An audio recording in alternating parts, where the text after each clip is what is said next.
سیدنا عمر فاروق، میرے نبی پاک علیہ السلام نے فرمایا فرشتے 950 سال میرے عمر کی شان بیان کریں تو ختم نہیں ہو سکتی۔ اتنا بڑا شخص عمر فاروق، اتنا بڑا آدمی۔ ایک دن اعلان کیا عمر فاروق نے، لوگوں مسجد میں آؤ، بات کرنی ہے۔ امیر المومنین کا پیغام ہے سارے مسجد میں آ جائے۔ کھچا کھچ مسجد نبوی صحابہ سے بھر گئی، اور ایسا جب اعلان ہوتا تھا تو صحابہ دوڑ کے آتے تھے، شاید کو جنگ ہے، شاید کسی نے حملہ کر دیا ہے، شاید کوئی نئی بات ہے۔ دوڑے آئے لوگ، مسجد نبی کھچا کھچ بھر گئی۔ سیدنا فاروق اعظم رضی اللہ تعالیٰ عنہ منبر پہ بیٹھے، حضرت عبد الرحمن ابن عوف رضی اللہ تعالیٰ عنہ فرماتے ہیں کہ صحابہ تجسس کے دیکھ رہے ہیں کہ پتہ نہیں کسی طرف سے پیغام نہیں آ گیا، کوئی کافر حملہ نہیں کرنے لگا، اللہ جانے کیا ہوا ہے، بڑی پریشانی ہے۔ عمر بیٹھے، اللہ کی حمد کی، نبی پاک صلی اللہ علیہ وسلم پر درود پڑھا، اور پھر عمر فاروق بولے، فرمانے لگے میں جب مکے میں رہتا تھا نا تو کبھی گھر میں قحط آ جاتا تھا، کبھی قحط آتا تھا گھر میں، بکریوں کے دودھ خشک ہو جاتے تھے، گندم نہیں ملتی تھی، پانی نہیں ہوتا تھا، تو فرمایا میری اماں مجھے خالہ کے گھر بھیج دیتی تھی۔ قبیلہ بنو مخزوم، اس قبیلے میں میری خالہ کی شادی ہوئی تھی تو وہ مالدار لوگ تھے، ان کے پاس زیادہ بکریاں، زیادہ اونٹ، زیادہ گائیں، زیادہ کھیت تھے۔ حضرت عمر فاروق فرمانے لگے میں ان کے گھر جاتا تو میرے خالو سمجھ جاتے کہ عمر کو اس لیے بھیجا گیا ہے کہ قحط آ گیا ہے۔ فرماتے ہیں وہ مجھے سویرے بکریاں چرانے لے جاتے، شام تک میں ان کی بکریاں چراتا۔ امیر المومنین عمر، ایک طرف مسئلہ یہ ہے کہ کیسر و کسرا کی دیواریں ہل رہی ہیں عمر کے نعروں سے، اور ادھر عمر منبر پہ بیٹھ کے خطبے دے رہے ہیں۔ فرماتے ہیں میں بکریاں چراتا، شام تک خالہ کے گھر جا کے مزدوری کرتا، اور فرماتے ہیں شام ہوتی تو ایک مٹھی کشمش مجھے دیتے وہ۔ آپ فرماتے ہیں میں بڑے قد والا تھا، ایک مٹھی کشمش ملتی ہے، کبھی ایک مٹھی کھجوریں، میں شام کو کھا کے سو جاتا۔ کئی مہینے یوں ہی گزرتے تو میری اماں کا پیغام آتا کہ حالات صحیح ہو گیا، میرے بیٹے کو بھیج دو۔ یہ بات کہی، حضرت عمر رونے لگے، اور پھر کہنے لگے اب وہ وقت آیا ہے کہ لوگ مجھے امیر المومنین عمر کہہ کے پکارتے ہیں۔ بس یہ دو باتیں کی۔ عمر نے کہا چلو ظہر کا وقت ہو گیا، اذان پڑھو، اٹھو نماز پڑھے، اٹھو۔ اذان ہوئی، اقامت ہوئی، جناب عمر نے نماز پڑھائی، لوگ چلے گئے تو سیدنا عبد الرحمن ابن عوف یارانہ تھا جناب عمر سے، بازو پکڑ کے کہنے لگے عمر سیاڑا بندہ یار تو یہ دو باتیں سنانے کے لیے اتنا مجمع اکٹھا کیا تھا، یہ دو باتیں کہنے کے لیے کہ میں خالہ کے گھر جا کے مزدوری کرتا تھا تو ایک مٹھی کشمش ملتی تھی، ایک مٹھی کھجوریں، یہ کہنے کے لیے کہ میں بکریاں چرایا کرتا تھا۔ تو حضرت عمر فاروق رضی اللہ تعالیٰ عنہ پھر روئے، پھر آنکھوں میں آنسو آئے، کہنے لگے عبد الرحمن آج نا مصر شام سے کچھ لوگ آئے تھے، اور وہ بتا رہے تھے کہ عمر تیرا ڈنکا وہاں بھی بڑا بجتا ہے۔ وہ مجھے کہہ رہے تھے تیرے نام کے وہاں بھی بڑے دبدبے ہیں، بڑے تذکرے ہیں۔ تو میرا نفس مجھے کہہ رہا تھا عمر دیکھا تو یہاں بیٹھا ہے اور وہاں تیرے نام کا شور ہو رہا ہے، مجھے اس نے بڑا کیا ہے۔ تو میں نے آج مصطفیٰ کے سارے غلام اکٹھے کر کے اپنی اوقات بتا دی ہے، میں نے اپنی اوقات بتائی ہے کہ میں کچھ نہیں، کوئی شے نہیں، کوئی چیز ہی نہیں، اسی کسے سے کچھ نہیں جے لگ دے، نہ کوئی ساڈا دردی۔ میں نے بتایا ہے کہ میں تو کسی کے بکریاں چرا کے ایک مٹھی کشمش لے کے گزارا کیا کرتا تھا۔ گزارا مجھے میرے کچھ ساتھی نا لے گئے گجرانوالا سردیوں کے موسم میں، مجھے کہنے لگے سویٹر پسند کر لیں اپنی مرضی کا۔ تو میں نے کہا یار مجھے تو وہی مزہ آتا ہے جو میری اماں کروشیے سے بنایا کرتی، وہ پہلے ابا پہنتے تھے، پھر وہی سویٹر بڑا بھائی پہنتا تھا، پھر ہمارے کھاتے میں آ گیا، اور پھر اس کی تعریفیں ہوتی تھی غربت چھپانے کے لیے، اس کی تعریفیں ہوتی تھی بڑی محنت سے بنا ہے جی، کیا بات ہے، بڑا گرم ہے، تو اب چھوٹے بھائی کو دے دیا جائے۔ ہم نے کہا وہی زمانہ دیکھا ہے، وہی رنگ دیکھا ہوا ہے، اور اس پر فخر ہے۔ اب تو لوگ جب کچھ ہو جاتا ہے نا، 2-4 لوگ جاننے لگتے ہیں تو لوگ فٹافٹ دعویٰ کر دیتے ہیں خاندانی رئیس اعظم ہوں، بڑی بات ہے۔ ایسی کوئی بات نہیں، جس کو اپنا آپ یاد رہتا ہے اسے خدا بھی یاد رہتا ہے، جسے اپنا آپ یاد رہتا ہے اسے رسول اللہ بھی یاد رہتے ہیں، جسے اپنا آپ یاد رہتا ہے اس کی نظر میں دوسرے لوگ بھی کچھ ہوتے ہیں۔ میں عمرے کے لیے، حج کے لیے جاتا رہتا ہوں، رب مجھے اپنے فضل سے بلا لیتا ہے. تو میں ایئرپورٹ سے نیچے اترا تو ایک صاحب میرے جاننے والے تھے, دوڑ کے آئے اور مجھے کہنے لگے کیا بات ہے, سنا ہے اس دفعہ آپ سعودی ایئر لائن سے آئے, سیدھا مدینہ شریف آئے, کیا بات ہے آپ کی؟ اور میں نے کہا صاحب چھوڑ دیں, میں بھی جب پہلی دفعہ آیا تھا تو میں بھی بڑا گور گور کے ایئرپورٹ دیکھتا تھا, میں نے کبھی دیکھا جو نہیں تھا, میں بڑا گور گور کے دیکھتا تھا, کوئی ایسی بات نہیں ہے, یہ نظام قدرت ہے, بادشاہ کے فیصلے ہیں, وہ جب چاہتا ہے جس طرح کے چاہتا ہے فیصلے فرما لیتا ہے, تو یہ اس کے فیصلوں کی بات ہے. ہم لوگ نا جس حیثیت پہ ہوتے ہیں وہیں رہ جاتے ہیں, پچھلی بات بھول جاتے ہیں, اس لیے ہم چاہتے ہیں جو بھی ہمیں ملے جھک کے ملے, جو بھی آئے, اور یہ میرا آپ کا سب کا مشترکہ معاملہ ہے. میرے نبی پاک صلی اللہ تعالی علیہ وسلم نے صحابہ سے پوچھا تمہیں بتاؤں جنت کے بادشاہ کون ہوں گے؟ جنت کے عام لوگ نہیں, جنت کے, بولیے گا ذرا, جنت کے اللہ بادشاہ. جنت میں تو جانا بڑی بات ہے, حضور جنت کا بھی بادشاہ, ابن ماجہ میں لفظ ہے. تمہیں پتہ ہے جنت کے بادشاہ کون ہوں گے؟ تو میرے مصطفیٰ کریم صلی اللہ تعالی علیہ وسلم کے غلاموں نے کہا حضور ہمیں نہیں پتا. تو حضور نے فرمایا جنت کے بادشاہ وہ لوگ ہوں گے جنہیں دنیا میں کوئی بھی نہیں جانتا تھا, جن کے کپڑے سادے ہوتے تھے, جو غریب لوگ ہوتے تھے, جو سفارش کرتے تھے تو ان کی قبول کوئی نہیں کرتا تھا, جو کسی کے ساتھ جاتے تھے تو ان کو مانتا کوئی نہیں تھا. وہ جنت کے بادشاہ ہوں گے, بادشاہ. اور فرمایا قیامت کے دن جب لوگ انہیں دیکھیں گے تو ان پر فخر کریں گے, رشک کریں گے, کہیں گے کیا بات ہے تمہاری, یہاں تو شوق ہی بڑا ہے. غریبوں نے بھی پوسٹر بنائے ہوئے ہیں, ڈاکوؤں, لٹیروں, چوروں کی تصویروں کے ساتھ لگوائے ہوئے, اپنے آپ کو بڑا کرنے کے لیے. آج اختیار کریں, آج ہی اختیار کریں, اپنے آپ کو مٹانے کی کوشش کریں. رب کریم کے بندے آگے بڑھ بڑھ کے اپنا آپ دکھاتے نہیں, بڑا شوق ہے, پہلے فوٹو کھچا لو, باقی باتیں بعد میں ہوں گی, پہلے ویڈیو بنا لو, باقی کچھ اور بعد میں ہوگا. پہلے اب تو پرسوں ترسوں مجھے ایک مولانا کہنے لگے کہ آپ سے میں نے, وہ یہاں جمعہ پڑھنے آتے ہیں کبھی کبھی, میرے دوست ہیں, کہتے ہیں آپ سے میں نے سنا تھا کہ اگر کوئی, اس نبی پاک کا فرمان ہے اگر کوئی نذرانہ دے تو اس کو لے لو, اگر کوئی تحفہ دے تو اس کو, حضور نے فرمایا لے لو اگر تمہیں کو دیتا ہے, اپنی مرضی سے, مانگنا منع ہے, کوئی دے دے تو لے لو, ورنہ ایک وقت آئے گا تم مانگو گے تمہیں ملے گا نہیں, جب کو دے دے تو لے لو. کہنے لگے آپ نے کہا تھا کو دے دے, تو اس وقت سے میں کوئی سوٹ دیتا ہے مجھے میری مسجد کا نمازی تو میں لے لیتا ہوں, کوئی مجھے کوئی اور شے دیتا ہے تو میں آپ سے سن کے. تو اگر میری مسجد کا نمازی سوٹ پکڑاتے ساتھ فوٹو بھی کھینچے تو پھر میرے لیے کیا حکم ہے, وہ خوشبو کی ڈبی دیتے ہوئے ساتھ فوٹو بھی کھینچے, پھر میرے لیے کیا حکم ہے. کہنے لگے رمضان میں یہ حال ہوا ہے کہ لوگ کپڑے دے رہے تھے اور فوٹو کھینچ رہے تھے, کیا چکر ہے, کہاں چلے گیا. غریب آدمی کی عزت نفس کو کچل ڈالا پکڑ کے, ایک جوڑا سال کے بعد امام کو دیا, اس کی بھی تصویر کھینچ کے فیس بک پہ دے ڈالی. یہ ہماری آج. حضرت عمر فاروق گزر رہے تھے تو کسی باغ کے کونے میں کھڑے ہو کے کچھ بچے, چھوٹے چھوٹے بچے وہ کھجوریں اکٹھی کر رہے تھے. تو حضرت عمر نے کہا کس کے باغ میں لگے ہوئے ہو؟ سب بچے دوڑ گئے. تو حضرت سنان بن سلمہ فرماتے میں بھی چھوٹا تھا, میں کھڑا ہو گیا تو میں نے کہا حضور ہم نے توڑ کے نہیں کھجوریں کھائیں, گری ہوئی کھائی ہیں, اور آپ کو پتہ ہے جو رستے میں گر جائیں وہ اٹھانی ناجائز نہیں ہوتی, تو حضور یہ گری ہوئی کھجوریں کھائی ہیں. تو کہتے ہیں حضرت عمر فاروق بچے کی بات سن کے کہنے لگے رب تیرا بھلا کرے, تو نے صحیح بات کی طرف میری توجہ کرا دی ہے, اللہ تیرا بھلا کرے. اور پھر حضرت عمر رضی اللہ تعالیٰ عنہ اس چھوٹے سے بچے کے پاس کھڑے ہو گئے. کون, کس کے پاس؟ نہیں, خواب تو نہیں دیکھ رہے میں اور آپ, حکمران وقت 22 لاکھ مربع میل کا حکمران بچے کے پاس کھڑے ہو گئے, چھوٹے بچے کے پاس. دکان پہ غریب آدمی چڑھ آئے نا, دکاندار صاحب اللہ ماشاءاللہ ان کا مزاج خراب ہو جاتا ہے, اور تیسری چیز کہنا وہ والی دکھاؤ تو کہتے لینیاں تے لے, تو جا. اور اگر تگڑا بندہ آ جائے تو کہتے ہیں جناب آپ اس طرح کریں, نشاندہی کر دے, میں انشاءاللہ خرید کے لا کے پیش کر دوں گا.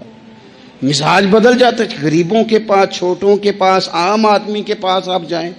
ہمارے حکمرانوں کا غریب آدمی سے گیپ بہت زیادہ ہے, پیروں کا غریب آدمی سے گیپ بہت زیادہ ہے, بڑے علماء کا عام آدمی سے گیپ زیادہ ہے, تاجروں کا عام آدمی سے گیپ زیادہ ہے. شیشے کے بڑے بڑے محلات میں سوسائٹیوں میں بسنے والوں کا غریبوں سے گیپ زیادہ ہے، اس لیے امیر غریب کی تفریق بڑھ گئی ہے، حالات اور طرح کے ہو گئے، بعض غربا امیروں سے نفرت کرنے لگ گئے۔ ہماری شادی بیاہ تقریبات افطاریاں، ان میں ہم اپنے لیول کے لوگ بلاتے ہیں جن سے ہمیں کاروباری ضروریات وابستہ ہوتی ہیں، ہم نے اس طرح کا ماحول بنایا۔ اس کا نقصان یہ ہوا ہے کہ معاشرے میں کئی قسم کی سوچیں پنپنے لگی ہیں، وسوسے غالب آنے لگے، بعضوں کا تنگ آمد بجنگ آمد۔ جب غریبوں کے بچے زیادہ تنگ آتے ہیں پھر ہتھیار اٹھاتے ہیں، پھر قلم چھوڑ دیتے ہیں۔ سوچنے کی ضرورت ہے ملک میں کہ برائی جنم لیتی کہاں سے ہے۔ یہاں تک اتر کے حضرت عمر فاروق ان لوگوں سے پیار کرتے۔ اب وہ بچے نے بات سنا دی حضرت سنان بن سلمہ نے، تو جناب عمر فاروق سے بچے نے فٹافٹ ایک اور فرمائش بھی کر دی۔ کہنے لگا حضور میں نے کھجوریں زیادہ جمع کر لی ہیں، وہ میرے دوست سارے بھاگ گئے ہیں آپ کو دیکھ کے، اب میں جب جاؤں گا نا تو کھجوریں میرے حصے کی ہیں، ہوں میں غریب بچہ، ماڑے گھر سے تعلق ہے، وہ میری کھجوریں چھین لیں گے۔ حضرت عمر کے ساتھ سپاہی بھی تھے، سارا کچھ بھی تھا۔ حضرت عمر نے بچے کا بازو پکڑا، فرمایا چل میں تجھے تیرے گھر چھوڑ کے آتا ہوں۔ حضرت عمر اس غریب کے دروازے پہ دستک دے کے کہا تیرا پتر تھا، پکڑ کے اس لیے لایا ہوں کوئی امیر زادہ اس غریب کے بچے کو تنگ نہ کر سکے، اللہ کوئی ایک بھیجنا حضرت فاروق اعظم کا ماننے والا جو غریب کے بچے کا بازو تھامے اور اسے کہے کہ کوئی امیر زادہ اس پر ظلم نہیں کرے گا، کوئی اسے تھپڑ نہیں مارے گا، کوئی اس کے حصے کے نمبر نہیں لے گا، کوئی اس کی جگہ رشوت دے کے نوکری پہ نہیں بیٹھ جائے گا، کوئی اس کی جگہ پیسے دے کے آگے نہیں بڑھ جائے گا، کوئی آئے نا جو اشک شوئی کرے، جو آنسو پونچھے لوگوں کے۔ لیکن یہاں تو منزل انہیں ملی ہے جو شریک سفر نہ تھے۔ میرے عزیزو، اس نہج پر دین نے ہمیں اسباق پڑھائے، اس نہج پر۔ حضرت عمر چھوٹی چیزوں کا، مسجد نبوی شریف میں آپ نے دیکھا دو لوگ اونچی آواز میں بات کر رہے ہیں، تو حضرت عمر نے فرمایا انہیں بلا کے لاؤ۔ بلا کے لایا، فرمایا تمہیں پتہ نہیں یہ حضور کی مسجد ہے؟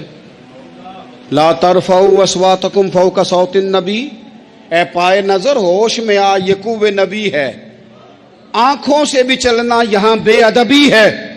پتہ نہیں وہاں سارے نعرے غلط ہیں، کسی کے مرد آباد کا نعرہ ہو تو وہ بھی غلط، اور کسی کے زندہ آباد کا نعرہ ہو تو وہ بھی غلط۔ وہاں ایک کی نعرہ صرف اچھا لگتا ہے، وہ کیا ہے؟ یا رسول اللہ انظر حالنا، یا حبیب اللہ اسما۔ وہاں ایک کی نعرہ اچھا لگتا ہے کہ سونے آ گئے ہیں، نظر کرم ہو جائے۔ یا رسول اللہ پہنچ گئے ہیں، روزے دے دوالے نے غلامہ دیاں ٹولیاں، او ویکھو ایک پیا سندا ہے کروڑاں دیاں بولیاں۔ وہاں یہی نعرہ اچھا لگتا ہے، لب واہ ہیں، آنکھیں بند ہیں، پھیلی ہیں جھولیاں، کتنی مزے کی بھیک تیرے پاک در کی ہے۔ اور قربان جاؤں اپنے امام پر، اس قلم پہ باری جس سے وہ لکھا کرتے تھے، کہنے لگے کعبے کا نام تک نہ لیا، طیبہ ہی کہا۔ پوچھا جو تھا کسی نے کہ عظیمت کدھر کی ہے، ان کے طفیل حج بھی خدا نے کرا دیے، ورنہ اصل مراد حاضری تو اس پاک در کی ہے۔ تو حضرت فاروق اعظم رضی اللہ تعالیٰ عنہ نے نا ان دو لوگوں کو بلایا اور بلا کر کے فرمانے لگے کہاں کے رہنے والے ہو، کہاں سے آئے ہو؟ نے کہا جی ہم طائف کے رہنے والے ہیں۔ فرمایا تمہیں پتہ نہیں یہ نبی پاک کا روزہ ہے، حضور کی مسجد ہے، یہاں آواز اونچی نہیں کرتے، تمہیں خبر نہیں؟ اور پھر حضرت عمر فرمانے لگے اگر تم مدینے کے رہنے والے ہوتے تو میں تمہیں کوڑے مارتا، میں تمہیں سزا دیتا، تمہیں پتہ نہیں کہ کس طرح کا مزاج اور ماحول ہونا چاہیے۔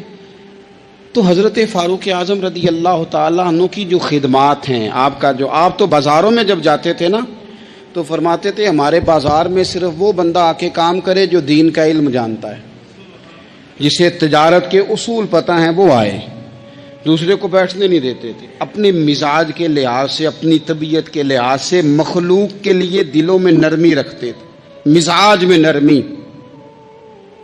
ایک بات آپ نے کئی دفعہ سنی ہوگی, میرا بڑا دل کرتا ہے پھر سے اس کو دہراؤں. میں نے اسے سینکڑوں بار پڑھا ہے. جب طبیعت پوری بے چین ہوتی ہے اور اپنی ذمہ داریوں کا احساس کرنے کو دل کرتا ہے نا, تو پھر خیال آتا ہے کہ ہم بھی پڑھیں ذرا ان چیزوں کو. بار بار پڑھتا ہوں تاکہ احساس ذمہ داری پیدا ہو. آپ کے غلام اسلم فرماتے ہیں رات کو میں اور جناب عمر نکلے تھے تو ایک مکان میں ہم نے دیکھا کہ ایک عورت نے نا, اس کے بچے بار بار شور کر رہے ہیں اور وہ کچھ پکا رہی ہے, آواز آ رہی ہے. تو حضرت عمر نے دروازے پہ دستک دی. کون ہے دروازے پہ؟ کہا میں ایک غلام ہوں. حضرت عمر کہتے ہیں غلام ہوں, بہن کیا مسئلہ ہے, بچے کیوں رو رہے ہیں؟ تو بی بی کہنے لگی تمہیں کیوں بتاؤں, جاؤ نا اپنا کام کرو. حضرت عمر نے اصرار کیا تو تلخ لہجے میں, جس سے غصہ نہیں کر جاتے حکمران, councillor, chairman, M P M N A, ناراض نہیں ہو جاتے, اس تلخ لہجے میں بی بی کہنے لگی دعا کرو اللہ میرے اور عمر کے درمیان قیامت میں فیصلہ کرے. کیسا حکمران ہے کہ اس کی حکومت میں میرے بچے بھوکے سوتے ہیں. یہ میں نے پانی میں روڑے ڈال کے چڑھائے ہیں, لیکن یہ پیٹ کی بھوک یہ بڑی ڈاڈی ہوتی ہے, یہ نیند بھی نہیں آنے دیتی. خیال تھا رو دو کے سو جائیں گے, پر سو بھی نہیں رہے. حضرت فاروق اعظم دوڑے گئے, گھر سے سامان, اناج, غلہ کندھے پہ رکھا. خادم کہتے میں نے کہا کہ مجھے دے دیں. فرمانے لگے چل تو وعدہ کرنا قیامت میں بھی میرے بوجھ اٹھائے گا. کہ حضور نہیں, وہ تو میرے بس کی بات نہیں. فرمایا پھر مجھے کرنے دے. دوڑے آئے, اس خاتون کے دروازے پر لا کے وہ چیزیں رکھی. کہ بہن اگر تو پردہ کر لے تو یہ غلام نہ آج کھانا پکا دے تیرے بچوں. پھر وہ گھی چڑھا کے, چینی ڈال کے, کچھ سامان پکتا تھا وہ کھانا پکایا. غلام کہتے ہیں جب پھونکے مارتے تھے تو داڑھی سے دھواں نکلتا تھا, آگ جلاتے تھے دھواں نکلتا. پھر کھانا پکایا, پھر ان بچوں کو کھلایا. پھر حضرت عمر فاروق رضی اللہ تعالیٰ عنہ نا تھوڑے پیچھے بیٹھ گئے تو بچوں کے ساتھ اس طرح کی باتیں کرنے لگے کہ وہ ہنس پڑے. جناب اسلم کہتے ہیں بچے اس بیوہ کے ہنستے تھے, بچے ہنستے تھے اور عمر روتے تھے. جب وہ ہنستے تھے تو فاروق روتے تھے. پھر وہ بچے آہستہ آہستہ لیٹنے لگے, اور جب وہ سونے کی طرف بڑھنے لگے تو حضرت عمر کہنے لگے بہن میں جاؤں؟ کہنے لگی رب تیرا بھلا کرے, میرا کلیجہ پھٹ جاتا اگر میرے بچوں کو آج شام بھی روٹی نہ ملتی. تو سیدنا فاروق اعظم رضی اللہ تعالیٰ عنہ کہنے لگے پھر تو میرے لیے دعا کرے گی؟ کہنے لگی میں دعا کرتی ہوں اللہ عمر کی جگہ تیرے جیسا کو نیک آدمی بٹھا دے. تو حضرت عمر کہنے لگے ایک چھوٹی سی گزارش بھی مان لو گی؟ کا کیا؟ فرمانے لگے کوئی یہ میری خدمت اگر پسند آئی ہے تو عمر کو معاف نہیں کر دیتی؟ غلطی ہو گئی, اسے پتہ نہیں تھا. اپنے منہ سے کہنے لگے سیاںا بھی نہیں, باشعور بھی نہیں, اسے چاہیے تھا خلافت کی ذمہ داریاں نہ لیتا. لیکن حضرت صدیق نے کہا تو وہ مان گیا. لیکن بہن میں اسے جانتا ہوں, بزدل بڑا ہے, کمزور بڑا ہے, ضعیف بڑا ہے. اگر تو قیامت میں اس کی شکایت لگائے گی تو بڑا کمزور پڑ جائے گا, اس کے لیے مشکل ہو جائے گا. تو کہنے لگی اچھا اگر تو اتنی سفارش کرتا ہے تو جا, میں نے عمر کو معاف کیا. حضرت فاروق اعظم نے چہرے سے کپڑا ہٹایا تو بی بی کہنے لگی اوہو آپ عمر ہیں؟ تو آپ فرمانے لگے میں جو بھی ہوں تو وعدہ کر چکی ہے کہ تو نے عمر کو معاف کیا. پھر باہر نکلے اور اپنے خادم جناب اسلم سے کہنے لگے 2 بندے اور بلا اور انہیں گواہ بنا کہ میں نے اس غریب کے روتے بچے ہنسائے ہیں. تو جا کے ان کو بتا میں نے وہ ہنسائے ہیں, اس کے بھوکے بچوں کو میں نے روٹی کھلائی ہے. اور تو گواہ ہو جا کہ اس بی بی نے خود کہا ہے بغیر جبر کے, میری گزارش پہ کہا ہے کہ میں نے عمر کو معاف کیوں نہ ہم بھی اپنی اپنی ذمہ داریوں کا احساس کر لیں. کیوں نہ ہم بھی جہاں جہاں ہماری ڈیوٹی ہے ہم بھی وہاں غور کر لیں. کہیں ایسا تو نہیں کہ ہم بھی کمزور پڑ گئے ہیں، ذمہ داری تو لے لی ہے پر اب ہم ادا نہیں کر پا رہے. ایک صحابی تھے حضرت جناب سیدنا خفاف بن ایما غفاری رضی اللہ تعالیٰ. انہوں نے بڑا کردار ادا کیا تھا میدان احد میں، انہوں نے اور ان کے صاحبزادے نے. تو ان کی بیٹی ایک دن حضرت عمر کے پاس آئی. اب وہ بیٹی بیاہ کے جا چکی تھی، اس کی شادی ہو گئی تھی. حضرت خفاف بن ایما رضی اللہ تعالیٰ عنہ کی صاحبزادی اپنے سسرال چلی گئی تھی، وہاں اس کا خامد انتقال کر گیا. وہ خاتون واپس آ گئی، وہ حضرت عمر سے ملی، بیوہ عورت. اس بیوہ خاتون نے آ کے یہاں تو میرے بھائی وہ فوجی بیچارے جن کی بیویاں، جن کو ایک تقریب میں تو خوب ایوارڈ دینے کے لیے بلایا جاتا ہے. میں نے یتیمی کا وقت گزارا ہے، مجھے پتہ ہے کہ 2-4 مہینے لوگ آ کے کہتے ہیں کوئی حکم ہو جاتے 10 آجے، پھر جب 1 سال گزر جاتا ہے تو پھر لوگ کہتے ہیں 4 بھرا نے کام کیوں نہیں کر دے. تو ایسے تو نہیں نا کہ ابا ایسے ہی چلا گیا تھا، بڑا کچھ دے کے گیا ہے، کدھر ہے فلانی چیز. لوگوں کا نظریہ تھوڑے عرصے کے بعد اور ہو جاتا ہے. آپ نے بڑے بڑے شہداء کے گھروں میں ایوارڈ تو دیے، کیا کبھی آپ نے پلٹ کر دوبارہ غور کیا کہ ان کے بچے کہاں ہیں، ان کی بیوہ کس حال میں ہے؟ وہ زمانے کی تیز دھوپ اور تیز آندھی کا مقابلہ کیسے کر رہے ہیں؟ بغیر باپ کے جو انسان کو کھلے آسمان تلے وقت گزارنا پڑتا ہے وہ کتنا کو مشکل ہوتا ہے. وہ کس طرح ٹائم گزار رہے ہیں یہ کبھی سوچا لوگوں نے؟ یہاں تو نرنگیے سیاست دوراں تو دیکھیے منزل انہیں ملی ہے جو شریک سفر نہ تھے، جو نکلے ہی نہیں تھے وہ منزل تک پہنچ گئے، اور جنہوں نے جوانیاں گزار دی وہ رستے میں رہ گئے. حضرت خفاف بن ایما کی صاحبزادی بیوہ ہو کے آ گئی، بچے ساتھ تھے. سرے راہ جناب عمر سے ملی اور مل کے کہنے لگی حضور میں اس صحابی کی بیٹی ہوں جنہوں نے احد والے دن اپنے بیٹے کے ساتھ مل کے معاشرہ کیا تھا. بچے میرے یتیم ہو گئے ہیں، میں بیوہ ہوں. حضرت فاروق اعظم رضی اللہ تعالیٰ عنہ نے فہرست نہیں مانگی، خرچے کی ڈیٹیل نہیں مانگی، تم آنا فلانے سے ملنا، پرسوں 9 بجے آ جانا دفتر، یہ کوئی بات نہیں کی. حضرت عمر غور سے کھڑے، اس بیٹی کی بات سنی، چھم چھم سیدنا فاروق کی آنکھوں سے آنسو گرے، دوڑ کے گھر گئے، ایک اونٹ نکالا، وہاں سے مال غنیمت کا مال کے بھر کے 2 بوریاں، اور بوریوں میں کیا تھا؟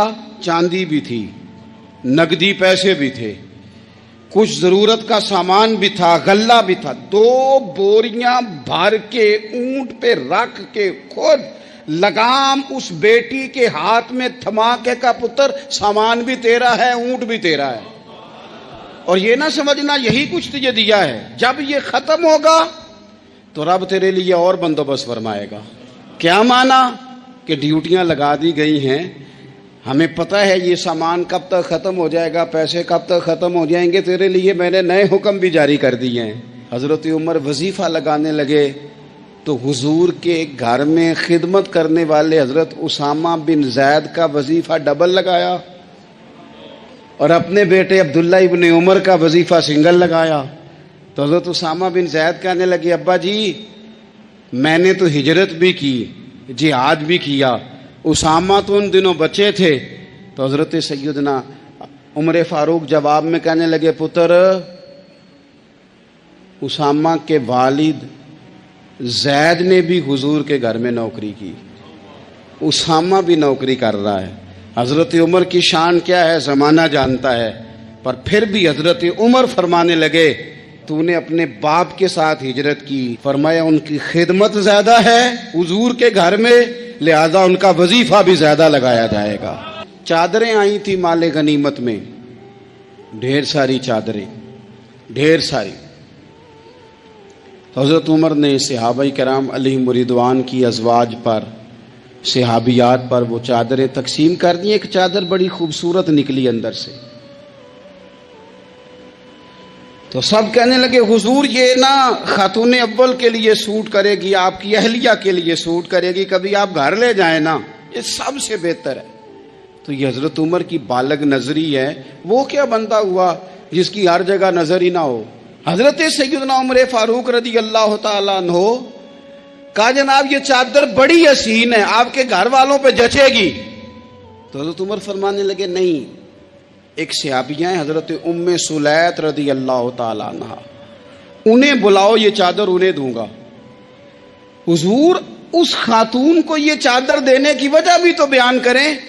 تو حضرت عمر فرمانے لگے جب احد میں ڈھیر سارے لوگ زخمی ہو گئے تھے اور بھگدڑ مچ گئی تھی اور حالات خراب ہو گئے تھے, تو فرمایا میں نے اپنی آنکھوں سے دیکھا کہ اس ایمرجنسی کی حالت میں بھی جناب ام سلیت مشکیزہ پکڑ پکڑ کے زخمیوں کو پانی پلا رہی تھی. اس خاتون کی خدمات ہیں امت کے لیے, اس نے ڈیوٹی کی ہے صحابہ کے لیے, لہذا اس عورت کا زیادہ حق بنتا ہے کہ اس کو یہ اعزاز دیا جائے. میرٹ کی بنیاد پر تقسیم ہوگی, رشتہ داری کی بنیاد پر, تعلق کی بنیاد پر نہیں ہوگی. اس کا حق زیادہ بنتا ہے, اس کا درجہ زیادہ بنتا ہے, خدمات زیادہ ہیں, اس نے اپنی ڈیوٹی زیادہ اچھے طریقے سے سر انجام دی ہے. جب تک چیزیں آپ وسعت قلبی نہیں لاتے اپنی طبیعت میں, جب تک آپ گنجائش زیادہ پیدا نہیں کرتے, اتنی دیر تک حالات اس طرح کے نہیں ہوتے. پھر ایک اور مصیبت بن گئی ہے, وہ مصیبت ہے لیول کی. یہ کام میرے لیول کا نہیں. جب آپ اپنے لیول سے نیچے اتریں گے, پروٹوکول سے ذرا نیچے اتریں گے اور چھوٹی چھوٹی باتوں پر خود توجہ دیں گے, چھوٹی چھوٹی چیزوں پر. حضرت عمر جمعہ پڑھا رہے تھے, ایک صحابی دیر سے آئے. اب یہ نماز کا پوچھنا, جمعے کا پوچھنا, مطلب حکمران صاحب تو اوپر لیول کے ہیں, وہ تو پوچھیں گے کہ جناب میرے ساتھ تو آپ قومی سطح کا بندہ بٹھائیں, یہ والی باتیں. لیکن چھوٹے چھوٹے سوراخ پیدا ہوتے ہیں, پھر بند ٹوٹتے ہیں, حالات بگڑتے ہیں. قوموں کا اخلاق چھوٹی چھوٹی جگہوں پہ پہلے بگڑتا ہے. چھوٹی چھوٹی جگہوں پہ بچہ پہلے چھوٹی چوریاں کرتا ہے, خدا معاف فرمائے اگر اسے روکا نہ جائے, پھر وہ بڑی جگہوں پہ جا کے حالات خراب کرتا ہے. حضرت عمر فاروق ایک صحابی دیر سے جمعہ پڑھنے آئے, تو حضرت عمر نے بعد میں بلا لیا. فرمایا تم اتنے سمجھدار آدمی ہو کہ اگر جمعے میں دیر سے آؤ گے تو باقی لوگوں کا کیا بنے گا. تو وہ صحابی آگے سے کہنے لگے مجھے پتا تھا آپ نے پوچھنا ہے, او میں تو کہیں کام میں مصروف تھا امیر المومنین, میں تو دوڑا آیا ہوں, میں تو غسل بھی نہیں کر سکا, وضو کر کے ہی مسجد میں آ گیا ہوں جمعہ پڑھنے. تو حضرت عمر فاروق ان کی بات سن کے خوش ہوئے, فرمانے لگے رب تیرا بھلا کرے, اس طرح کرنا, آئندہ جمعہ پڑھنے آنا تو غسل کر کے آنا. میرے نبی پاک نے غسل کرنے کا ارشاد فرمایا جمعے والے دن, غسل کر کے آنا. لیکن سنو نا یار, ضرورت کس چیز کی ہوتی ہے. اللہ کے محبوب اللہ کی بارگاہ میں دعا کرتے ہیں, اے اللہ ایک وقت روٹی دینا, ایک وقت فاقہ دینا. اے اللہ جب تو روٹی دے تو میں تیرا شکر ادا کروں, جس دن تو کھانا دے, رزق دے, اور جس دن فاقہ ہو میں تیری بارگاہ میں التجا کروں. صرف میٹھا کھانا ہی سنت نہیں, فاقہ کرنا بھی سنت ہے. صرف مسواک سے دانت صاف کرنا ہی سنت نہیں, دل صاف رکھنا بھی سنت ہے. اور میرے عزیز ہم نے کیا کیا, چند 4-5 چیزوں کو یاد کر لیا, اور جو ہمہ پہلو زندگی تھی ہمہ پہلو سمجھے ہی نہیں. رسول اللہ صلی اللہ تعالی علیہ وسلم نے نماز پڑھائی تو صحابہ فرماتے ہیں یہ منظر ہمارے لیے انوکھا تھا کہ جلدی سے حضور تشریف لے گئے, ہم نے کبھی دیکھا نہیں تھا. ہر معاملے میں بڑا اطمینان, تشریف رکھتے سرکار, لیکن جلدی آ چلے گئے. اور پھر اس پر کمال یہ کہ واپس بھی جلدی آ گئے. اور کریم اپنے غلاموں کے دلوں کی کیفیات کو سب سے بہتر جاننے والے ہیں. حضور جانتے تھے کہ ذہنوں پر سوال ابھر آیا ہے کہ محبوب اتنی جلدی گئے، اتنی جلدی آئے. کریم فرمانے لگے تم سوچتے ہوگے میں کیوں جلدی گیا، میں کیوں جلدی آیا. فرمایا کچھ سونا آیا تھا، سارا بانٹ دیا. تھوڑا سا گھر میں پڑا رہ گیا تھا، نماز پڑھی ہے تو یاد آیا ہے، ذرا جلدی سے گیا ہوں، وہ بھی خیرات کر کے آیا ہوں جلدی سے. نبی کریم علیہ السلام نے گھر میں دولت کو تو جمع ہی نہیں ہونے دیا، تو جمع ہی نہیں ہوئی بھائی، وہ تو جلدی سے بانٹ دی. فاقہ سکھایا کیا حضور نے. موسم بھی بڑا خوبصورت ہے اور آپ اتنے زیادہ ذوق شوق سے بیٹھے ہیں، اور میں نوجوانوں کے چہروں پر اس قدر زیادہ تازگی دیکھ رہا ہوں، میرا بھی دل کرتا ہے ذرا بڑی بڑی باتیں کروں، ذرا بڑی باتیں کروں. میں دل کی بات کر دوں، کہو تو راز حیات کہہ دوں، حقیقت کائنات کہہ دوں، وہ بات کہہ دوں جو پتھروں کے دلوں کو بھی پاش پاش کر دے. سنو نا جوانوں، ہمیں چھوٹا کر دیا گیا، برادری کی، قبیلے کی، ملک کی اور چھوٹی چھوٹی چیزوں میں الجھا دیا گیا ہے. بازو تیرا توحید کی قوت سے قوی ہے، اسلام تیرا دیس ہے، تو مصطفی ہے. بڑی بات سکھائی ہے نبی پاک نے اپنی اولاد کو، بڑا حوصلہ، بڑا ظرف. صرف ذات کے لیے نہیں سوچنا، ملت کے لیے سوچنا ہے، عقیدے کے لیے سوچنا ہے، نظریے کے لیے سوچنا ہے، دین کے لیے سوچنا ہے. عالمی سوچے نبی پاک نے اپنی اولاد کو دی. جوانوں، میرا رب نا بندے کے گمان کے قریب ہوتا ہے. حضور فرماتے ہیں تو جیسا گمان کرتا ہے مالک بھی تیرے ساتھ ویسا ہی معاملہ کرتا ہے. چھوڑ دے صرف اپنے لیے سوچنا، تو سب کے لیے سوچ، اللہ تجھے توفیق دے گا سب کے ساتھ خیر کرنے کی. تو قومی سوچے پیدا کر، عالمی، ملی، دین کے لیے، جہتوں میں سمتوں میں بند نہ ہو، قید نہ ہو. بڑا حوصلہ، بڑا ظرف. یہ دیکھو رسول اللہ صلی اللہ تعالی علیہ وسلم اپنی اولاد کو کیا سبق دیتے. حضور ایک سفر سے واپس آئے، وجود مبارک پر آثار سفر ہے، تھکان ہے، کئی دنوں کا سفر ہے. سیدہ طیبہ طاہرہ مخدومہ کائنات، وہ علی کے گھر کی ہیں، عزت علی سے سنتے ہیں. وہ نبی کے گھر کی ہے، عزت نبی سے سنتے ہیں. وہ جس نے معزز کیا گھرانے کو، حسین پال کے جس نے دیا زمانے کو. سیدہ رضی اللہ تعالی عنہا نے نبی کریم علیہ السلام کا وہ انداز دیکھا کہ حضور کئی دنوں کے بعد تشریف لائے، چہرے پر تھکن ہے، آثار ہیں بظاہر. سیدہ پاک کی مقدس آنکھوں میں آنسو آ گئے. یا رسول اللہ صلی اللہ تعالی علیہ وسلم، آقا آپ دین کے لیے کتنی مشقت کرتے ہیں، کتنی محنت فرماتے ہیں. ہمارا یہ حال ہوتا ہے کہ ہمارے بچے ہمارا ایک دکھ بیان کرے تو ہم کہتے ہیں بیٹا تجھے تو ایک کا ہی پتہ ہے نا، میرے پاس تو کتاب ہے. جوانوں بڑی بات سنو یار. سیدہ پاک عرض کرنے لگی یا رسول اللہ صلی اللہ تعالی علیہ وسلم آپ اتنی محنت کرتے ہیں. تو قریب نے کیا فرمایا؟ حضور نے سوچوں کا رخ ہی بدل دیا، زاویہ ہی بدل دیا بات کا. حضور فرمانے لگے فاطمہ آپ کے والد کو اللہ نے بڑے مقاصد کے لیے دنیا میں مبعوث فرمایا ہے، بڑے مقاصد کے لیے مبعوث فرمایا ہے. ہم بڑے مقاصد کے لیے آئے ہیں. فرمایا کوئی گھر کچا نہ پکا، نہ کوئی جھونپڑی، کوئی جگہ ایسی نہیں بچے گی جہاں اللہ آپ کے دین کے والد کے آپ کے والد کے دین کو پہنچا نہیں دے گا. پیغام دین ہر جگہ پہنچے گا. حضور نے جو سوچیں عطا کی ہیں وہ بڑی عطا کی ہیں. هو الذی ارسل رسولہ بالہدی ودین الحق لیظہرہ علی الدین کلہ. ہر جگہ دین پھیلے گا، ہر جگہ. مسلمانوں نہ گھبراؤ، خدا کی شان باقی ہے. ابھی اسلام زندہ ہے، ابھی قرآن باقی ہے. یہ کافر کیا سمجھتے ہیں جو ہم سے روز الجھتے ہیں؟ ابھی تو کربلا کا آخری میدان باقی ہے. یہ تو انقلاب آنا ہے.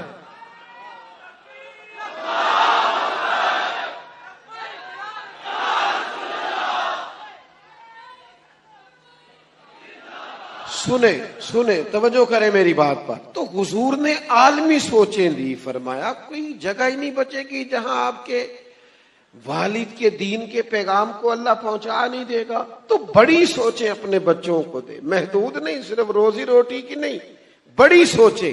اور پھر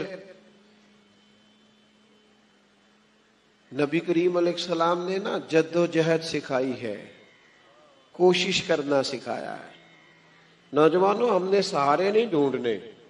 ہاں میرا فلاں رشتہ دار امیر ہے تو اگر میرے ساتھ اس کا تعلق بن جائے تو بات بن جائے گی. نہ، اپنی دنیا آپ پیدا کر. اگر زندوں میں ہے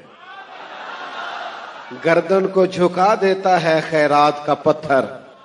جہاں میں مانگنے والوں کے سر کبھی اونچے نہیں ہوتے. اور غیرت ہے بڑی چیز. جہاں نے تگ و دو میں مشقت، محنت، جد و جہد، آگے بڑھنا، سستی نہیں، کاہلی نہیں، بیٹھے رہنا نہیں، ہاتھ پہ ہاتھ رکھ کے وقت نہیں بتانا، مسلسل جد و جہد. مولا علی ہمیشہ میدانوں میں رہے. سیدہ پاک فرماتی ہیں ہم نے وہ سارے رنگ دیکھے، کبھی مکے کی سختیاں، کبھی بدر، کبھی احد، کبھی کچھ. ہر وقت حالات کا مقابلہ. امام حسن بھی میدانوں میں رہے، زہر دیا گیا، شہید کیے گئے. اور کربلا میں تو سارا خاندان میرے محبوب کا میدان میں آ گیا. انہوں نے جد و جہد کی. میں اقبال کا لہجہ ادھار لے کے بات کروں گا. اقبال کہتے ہیں لہو مجھ کو رلاتی ہے جوانوں کی تن آسانی. یہ جو آرام پسند وجود ہے نا، وہاں لیٹے ہیں موبائل لے کے، وہاں لیٹے ہیں. لہو مجھ کو رلاتی ہے جوانوں کی تن آسانی. اٹھ باندھ کمر کیوں ڈرتا ہے، پھر دیکھ خدا کیا کرتا ہے. آپ آگے بڑھیں، ہمت کریں. سستی، کاہلی، کمزوری مسلمان کا شیوا نہیں. اپنی زندگی جد و جہد سے عبارت کریں.